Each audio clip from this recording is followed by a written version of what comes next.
రాష్ట్ర ముఖ్యమంత్రి జగన్మోహన్ రెడ్డి నిరంకుశ ధోరణి కారణంగా తామంతా రోడ్లపైనే క్రిస్మస్ వేడుకలు జరుపుకోవాల్సిన దుస్థితి ఏర్పడిందని మండపేట ఐసీడీఎస్ ప్రాజెక్ట్ అంగన్వాడీ వర్కర్లు ఆయాలు వాపోయారు. తమ న్యాయమైన కోర్కెలు నెరవేర్చాలని కోరుతూ మండపేట మున్సిపల్ కార్యాలయం ఎదురుగా అంగన్వాడీలు చేపట్టిన నిరవధిక సమ్మె సోమవారానికి 14వ రోజుకు చేరుకుంది. గత 14 రోజులుగా టెంట్లకే పరిమితమైన అంగన్వాడీలు సోమవారం క్రిస్మస్ కావడంతో ఆ వేడుకలను సైతం టెంట్ వద్దే నిర్వహించుకున్నారు. ముఖ్యమంత్రి జగన్మోహన్ రెడ్డి ఎన్నికల ముందు ఇచ్చిన వాగ్దానాలను నెరవేర్చమంటే నేడు కనీసం పట్టించుకోకపోవడం దారుణమని ప్రాజెక్టు నాయకురాలు ఎం బేబీ డి ఆదిలక్ష్మిలు వాపోయారు. తమ గోడుపై పార్టీ నాయకులు కనీసము స్పందించకపోవటము దారుణమని ఆవేదన వ్యక్తం చేశారు. న్యాయమైన తమ కోరికలు నెరవేర్చే వరకు తాము ఆందోళన విరమించేది లేదన్నారు. ప్రభుత్వం తమను బెదిరించేందుకు సచివాలయ సిబ్బందితో కేంద్రాలు నడిపేందుకు చూస్తున్నారని, ఎవరెన్ని ప్రయత్నాలు చేసినా తమ హక్కులు సాధించుకునే వరకు పోరాటాన్ని ఆపే ప్రసక్తే లేదన్నారు. ఈ కార్యక్రమంలో సిహెచ్ రాణి, జానకీదేవి, మంగాదేవి, దుర్గా, దేవకి, కుమారి, కృష్ణకుమారి, పద్మ, సత్యవేణి, కమల తదితరులు పాల్గొన్నారు.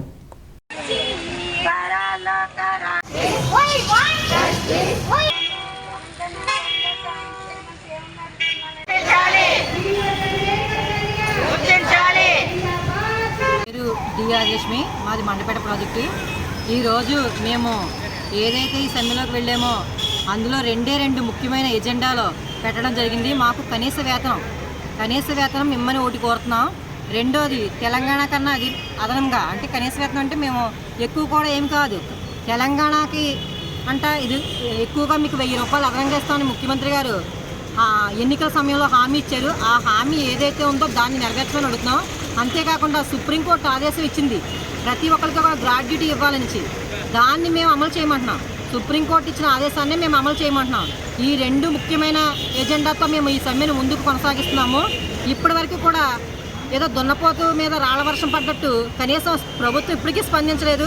ఈరోజు క్రిస్మస్ పండుగైనా సరే మా ఊళ్ళందరూ కూడా ఈ టెంట్లోనే కూర్చుని ఈ సమ్మెలో పాల్గొని చాలా బాధతో ఉన్నారు. కనీసం ప్రభుత్వం ఇప్పటికైనా స్పందించి, ఆల్రెడీ నిన్న గురజనాపల్లిలో ఒక అంగన్వాడీ వర్కరు మా టెంట్లో నిరాహార దీక్షలో కూర్చుని ఆసుపత్రి పాలైన సంఘటన మనకి వెలుగు అందింది. పొద్దునికి ఆవిడ ఐసీలో ఉంది, కొన ఊపిరితోటి ప్లస్ కోమాలోకి వెళ్ళిపోయిందని కూడా చెప్తున్నారు. ఆవిడ పరిస్థితి ఏంటనేది ఇప్పటికీ కూడా మాకు అర్థం కాకుండా ఉన్నది. ప్రభుత్వం ఇప్పటికైనా స్పందించి ఇంకా ఇటువంటి ఏమీ సంఘటనలు పునరావృతం కాకుండా ఇప్పటికైనా స్పందించి మా ఈ న్యాయమైన కోరికలు తీర్చాలని మేము కోరుకుంటున్నాము. లేని పక్షంలో మేము త్వరలోనే కలెక్టరేట్లు ముట్టడి, సీఎం ఆఫీస్ కూడా ముట్టడిస్తామని హెచ్చరిస్తున్నాం ప్రభుత్వాన్ని. చెప్పండి. మాది మండపేట ప్రాజెక్ట్ అండి. మేము 12వ తారీఖు నుంచి సమ్మెలో దిగాము. కానీ మేము చేసిన డిమాండ్స్ మీద ప్రభుత్వం ఎటువంటి కూడా స్పందించి రాలేదు. ప్రభుత్వం దిగి వచ్చేంత వరకు కూడా మేము సమ్మెను కొనసాగిస్తూనే ఉంటామండి. మా డిమాండ్స్ రిటైర్మెంట్ బెనిఫిట్స్ ఇవ్వాలి, అలాగే కనీస వేతనం అమలు చేయాలనేసి మేము ఎంతో పోరాడుతున్నాం. ఈ రోజున క్రిస్మస్ అని కూడా చూడకుండా మా ఇంట్లో కుటుంబాన్ని వదులుకొని నడి రోడ్డు మీద ఆడలమైన మేము అందరం కూడా భిక్షాటన